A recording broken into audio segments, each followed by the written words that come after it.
She was born in silk, raised to curtsy before kings, and died soaked in filth before a jeering crowd. Forget the romantic notions of nobility facing death with stoic dignity. This isn't a fairy tale. This is a forgotten execution, a story of a young girl's final moments, soaked in shame. What does it take to make a princess soil herself in public? And why, when they could have simply killed her in her cell, did the court make her walk anyway? If you're back with us at Rotten History, welcome. Because behind every crown is a body, and some die with theirs betrayed, exposed, and broken. To understand how a body can be betrayed, exposed, and broken, you must first understand the world that built it. The throne of Aragonia, a kingdom of old stone and bitter winters, was a place of breathtaking power and sickening cruelty. It was within this world that Princess Elara was born. Her father, King Theron, was a man forged in war, and her mother, Queen Isolde, was a woman of fierce piety, her face a serene mask that rarely betrayed emotion. To the world, Elara was the third jewel in the royal crown, a girl of quiet grace and gentle manners. In the eyes of the court, however, she was a pawn, a living symbol of a bloodline that was both a blessing and a curse. How does a girl reconcile her worth as a person with her value as a political tool? You can picture her childhood. It was a life of gilded isolation. She was raised in the hushed, echoing halls of the royal palace, where every footstep seemed to carry the weight of history.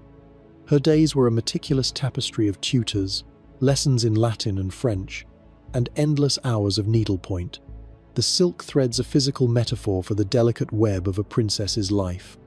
But this education was not for her mind. It was for her display.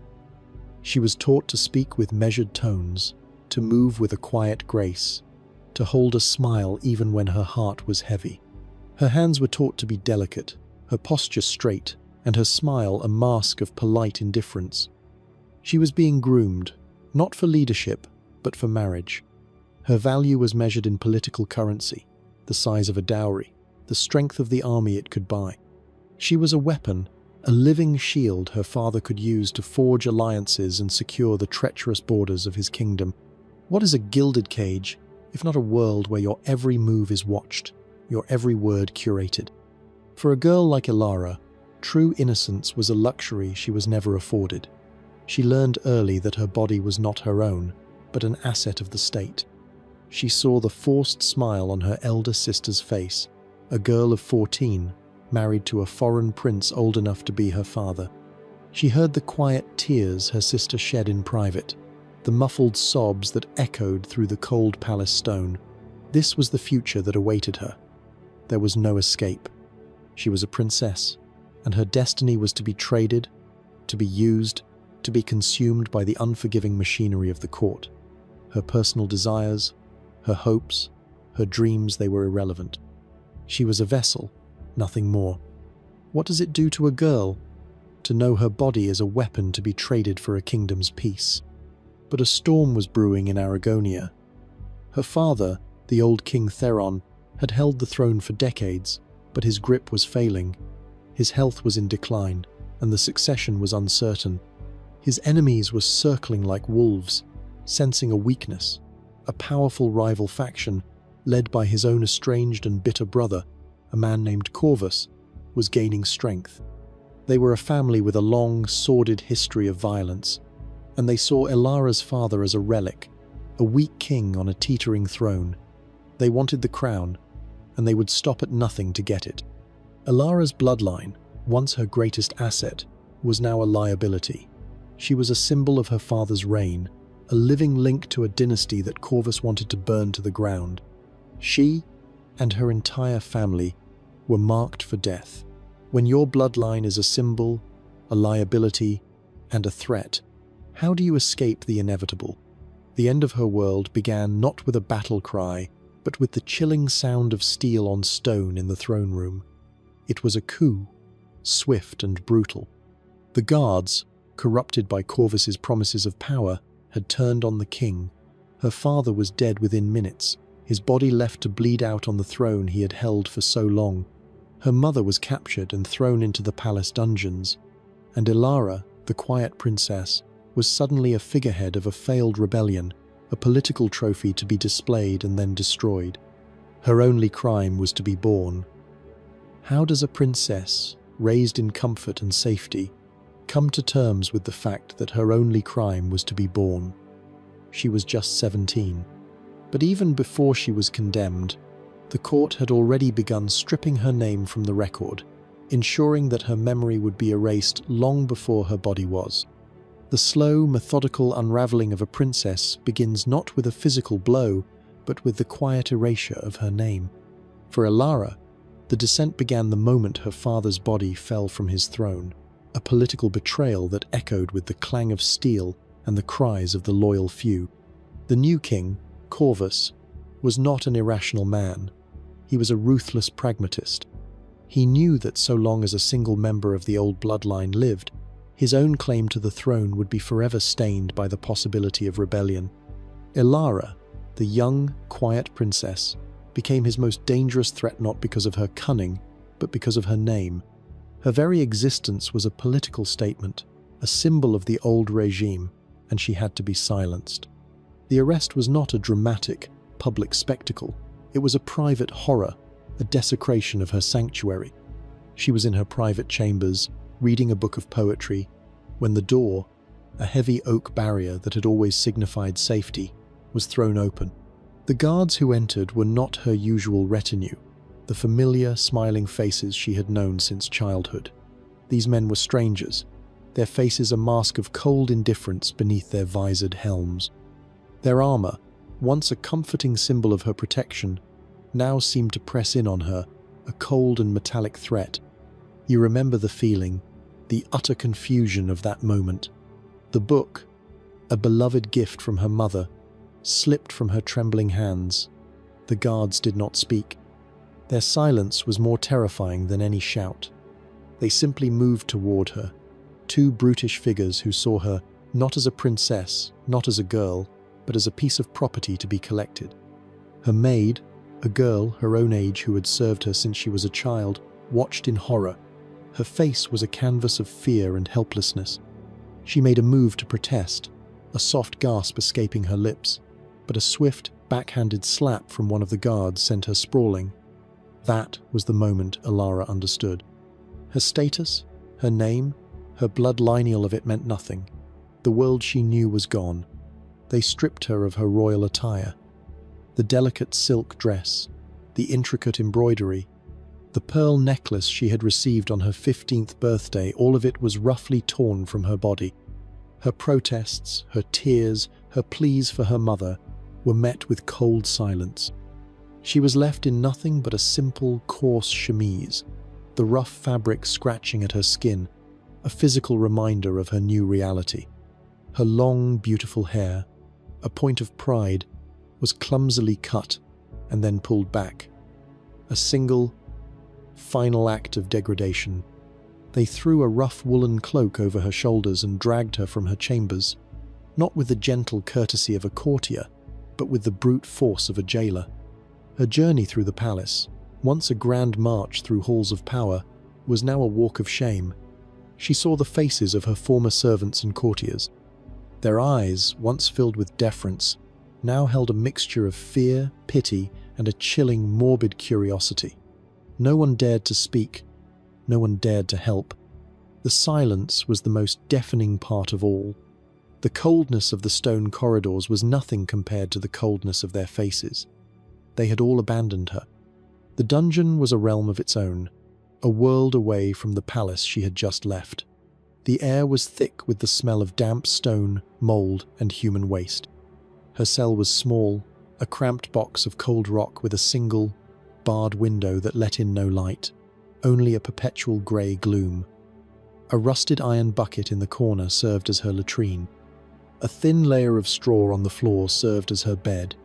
This was her new kingdom, her new reality. The contrast was a physical assault. The silk of her childhood was now replaced with the coarse straw of her prison. The days blurred into a monotonous, terrifying haze of hunger and fear. But then, on the 7th day of her imprisonment, a guard arrived with a final, chilling message. He didn't speak. He simply threw a garment into her cell, a dress of fine white linen, a color reserved for brides and burials. It was simple, elegant, and heartbreakingly out of place in the filth of her cell. It was her execution gown, and still they didn't tell her how she would die, only what to wear. The white linen of the execution gown felt alien against her skin, a stark contrast to the rough chemise she had worn for days. It was cold, too, clinging to her damp body, a morbid bridal dress for a marriage to death. They had washed her, roughly, with icy water, the shock a brief distraction from the gnawing terror that had become her constant companion. Her hair, hacked short, was brushed with brutal efficiency. There was a cruel, sickening irony in the care they were taking with her appearance. They wanted her to look like a princess for the spectacle, a beautiful lamb for the slaughter. They would not have a disheveled, filthy peasant die on their block. They wanted the full weight of her bloodline, her position, to be on display, to be broken in the most public way. But beneath the pristine linen, her body was a trembling, traitorous mess. You can feel the tremor in her hands as they struggled with the simple ties of the gown. Her heart hammered against her ribs, a frantic bird trapped in a cage, desperate to escape. Her breath came in short, shallow gasps, each one a desperate, failing attempt to find calm. The hunger from a week in the dungeon was a dull ache now, a constant companion overshadowed by the sharp, icy grip of fear. She had barely slept. Every creak of the dungeon door, every muffled footstep in the corridor had sent jolts of panic through her. Now, the sounds were real, no longer just the echoes of her nightmares. The heavy clang of iron gates being opened, the distant, rising murmur of a crowd, the macabre symphony of her demise had begun. 2 guards, their faces impassive and their movements economical, entered her cell. They didn't speak, didn't offer a word of comfort or explanation. They simply took her arms, their grip like iron bands. Her legs felt weak, unresponsive, and detached from her will. She had to force them to move, each step a monumental, painful effort against the invisible weight of her terror. The corridor outside her cell was brighter than she had seen in days, the torches casting long, dancing shadows that seemed to mock her every move. As they led her through the winding, familiar passages of the palace, she could almost smell the old tapestries, the faint scent of beeswax and rosewater, a ghost of her former life. But now the air was thick with the dust of ages, the smell of damp stone, and the rising, foul odor of the crowds. The sounds of her former world, the hushed tones of courtiers and the laughter of children, were replaced with the dull, ominous roar of the mob. Then came the moment she had dreaded, the moment her last shred of privacy was ripped away. They led her out into the palace courtyard. The light was blinding, a physical shock to her eyes. And then she saw them. The crowd. Thousands of faces, a sea of morbid curiosity stretching as far as she could see, pressing against the wooden barriers. Their eyes were fixed on her, a collective, suffocating gaze that felt like a physical weight pressing down on her. She saw faces she recognized, courtiers who had once bowed low before her, servants who had attended to her every need. Their expressions were a mix of pity, fear, and something else, something colder, a detached fascination with her impending doom, as though she were a play and not a person. She had expected a carriage, a final, small mercy to shield her from this public degradation, but there was none. They intended for her to walk. The execution block had been erected at the far end of the city, in the main square. She had to walk through the entire mob. Her legs felt like lead. Each step was an agonizing reminder of her vulnerability. The guards pushed her forward, their hands firm on her arms, propelling her into the throng. The walk was a blur of noise and faces. The crowd surged around her, a living wave of humanity. Some were silent, their eyes wide with a grim, voyeuristic fascination. Others jeered, their voices sharp and cruel, mocking her short hair and pale face. She heard whispers, snippets of conversation that cut her like knives. The traitor's daughter. Look at her, so pale. She deserves it. A shame. A shame for her whole family. The shame was a physical burning sensation, hotter than any fire. Her body, pushed beyond its limits by days of fear, starvation, and now this public spectacle, began to betray her. Her stomach churned, a violent, desperate spasm that sent a wave of nausea through her. She clenched her muscles, desperate to maintain some semblance of control, to hold on to the last shred of her dignity. But it was a losing battle. The terror was too profound, the humiliation too complete. Her bowels loosened. A warm, wet sensation spread through the linen gown, soiling the pure white fabric, staining it with her own involuntary release. The acrid, unmistakable smell of it rose around her. She felt the collective shift in the crowd's reaction. The jeers grew louder, now laced with disgust and cruel, mocking laughter. Faces twisted in revulsion. Some pointed, others recoiled, their hands covering their noses. The shame was unbearable, a final, crushing weight on her already broken spirit. Her face burned with humiliation. Tears streamed down her cheeks, mingling with the sweat that plastered her hair to her forehead. She tried to hold her head high, to maintain some vestige of royal bearing, but it was impossible. Her body had betrayed her in the most public and humiliating way imaginable. And still, the sword hadn't fallen. Her humiliation was only beginning. The walk to the scaffold was the final, agonizing stage of her public humiliation. The crowd's jeers, now laced with a cruel, mocking laughter, followed her every step. The acrid smell of her shame clung to her, a physical manifestation of her broken spirit. She was no longer a princess, no longer a person. She was a spectacle. Her eyes, unfocused and glazed with tears, saw only the wooden platform looming in the distance. It was a simple structure, crudely built, and yet it held the power to end her world. The splintered, rough-hewn wood looked almost black in the unforgiving morning light. As the guards dragged her up the steps, the noise of the crowd seemed to intensify, a deafening roar of anticipation. On the scaffold stood two figures, a priest, his face a grim mask of duty, and the executioner, a hulking man in a black hood, his face completely hidden from view. His hands, massive and scarred, rested on the haft of an axe. The axe was a thing of terrifying beauty, its polished steel head glinting in the sun, its edge honed to a razor-sharp point. It was a tool of death, pure and unadorned. Lying on the block before it was the block itself, a low, wide piece of wood, stained with the dark, dried blood of a dozen others before her. The priest began to speak, his voice a low, monotonous drone of prayers and final rites. Ilara didn't hear him. She was focused on the executioner, on the axe. On the cold block that would be her final resting place. The executioner stepped forward. He did not speak.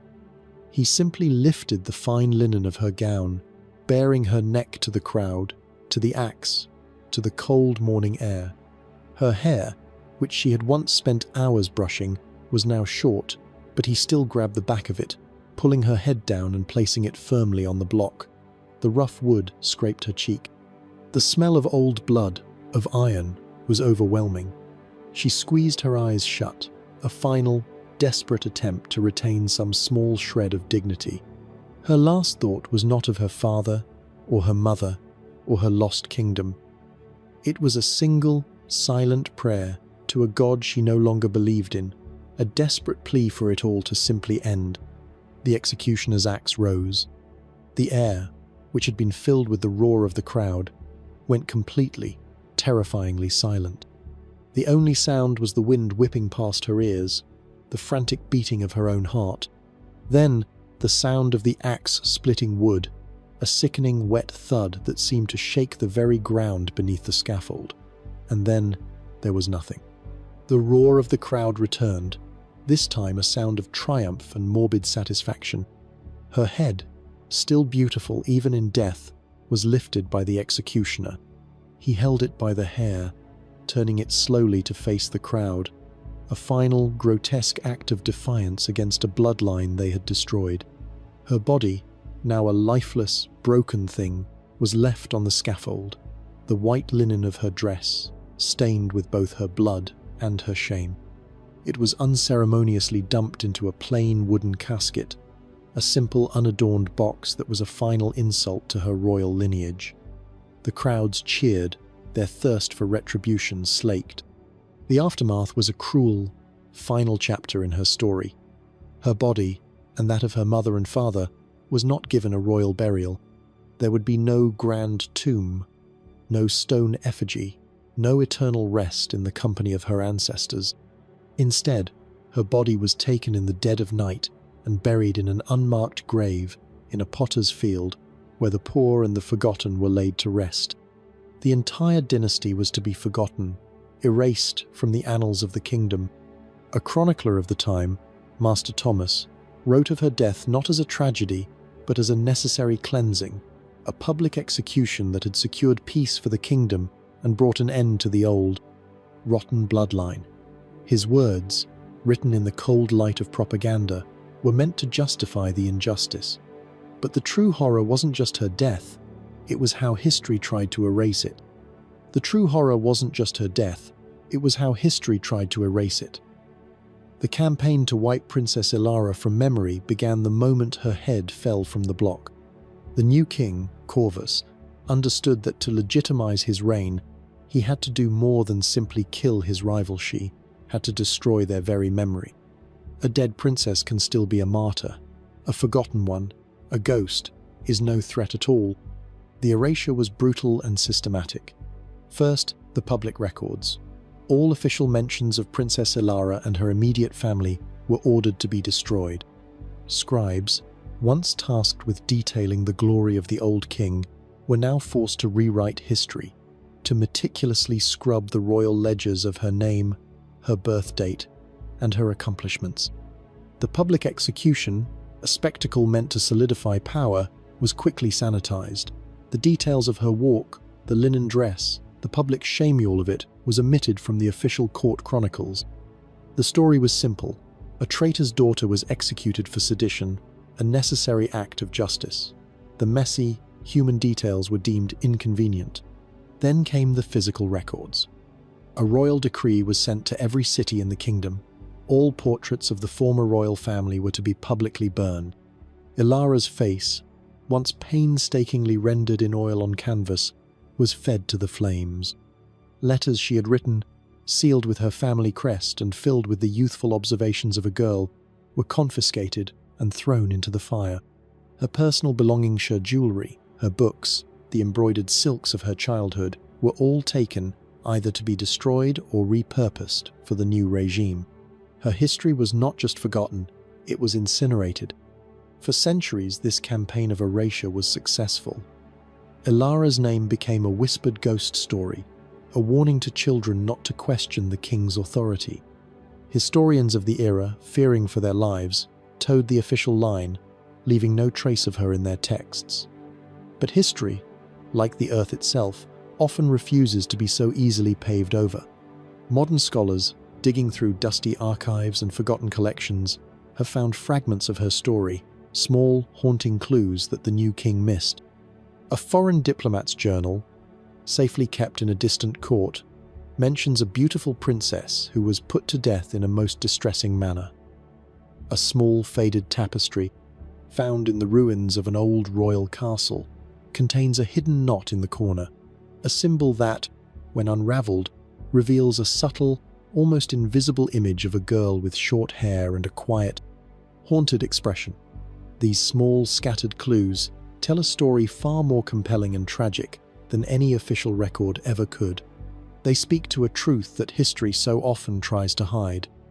The pain of women, especially royal women, is often erased to preserve the dignity of the men who rule. Ilara's public shame, her soiled dress, her shaking body, her public degradation was an embarrassment to the new king's authority. It was a visible sign of the cruelty that had been inflicted to secure his throne. It was the messy human truth that a clean, simple story of triumph could not allow. The official narrative was simple. Justice was served. But the reality was that a 17-year-old girl was publicly broken, both in life and in death, for the crime of being born. The story of Princess Ilara is not a tale of a heroine. It is a testament to the quiet brutality of power. It reminds us that history is not just about battles and kings, but about the bodies that are sacrificed and the voices that are silenced. Her story, lost for centuries and now pieced together from fragments and shadows, stands as a haunting reminder of the true cost of power. Her execution was a moment of public shame, a spectacle of cruelty and injustice that no one in the crowd, no one in the court, would dare to speak of again. A girl, shaking in her royal shoes, body failing, while a crowd pretended they didn't see. What's the purpose of making a royal walk to her own death in silk? It wasn't a gesture of mercy. It was the final, most refined act of cruelty in a society that understood the power of symbols. The white linen, the groomed hair, the forced presentation of royalty, all of it was a perversion of her former life. This was not justice. This was humiliation turned into a grotesque ceremony. The court didn't just want her dead. They wanted her to die as a broken, stained mockery of everything her bloodline represented. Royal courts, in their darkest moments, understood that the most effective punishment was not a quick death, but the psychological annihilation that precedes it. By forcing her to walk, they ensured her fear was public. By denying her a carriage, they made her a spectacle.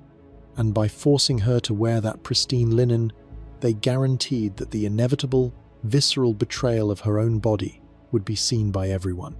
Her shame became a public record, a final punishment far more brutal than the blade itself. Her body, once an object of political alliance, became a tool for her public downfall. The entire event was a meticulously orchestrated message from the new king to the old guard. Your dignity is not sacred. We can, and will, take it from you. The grandeur of the royal house was a lie. It was a lie built on the subjugation of those who served it and on the sacrifice of those who were born into it. Ilara's story is a testament to this truth, a haunting reminder that behind the jewels and the power, there is always a body. And sometimes, that body is forced to carry the weight of an entire dynasty's demise. The new king, Corvus, tried to erase her. He burned her portraits, scrubbed her name from the records, and buried her in a field of the forgotten. But some things are too terrible to be forgotten, no matter how hard you try to hide them. She died not as a princess, but as an object of silence. Her name was washed away, but her soiled dress will forever be remembered. For more disturbing truths from history's darkest corners, subscribe to Rotten History.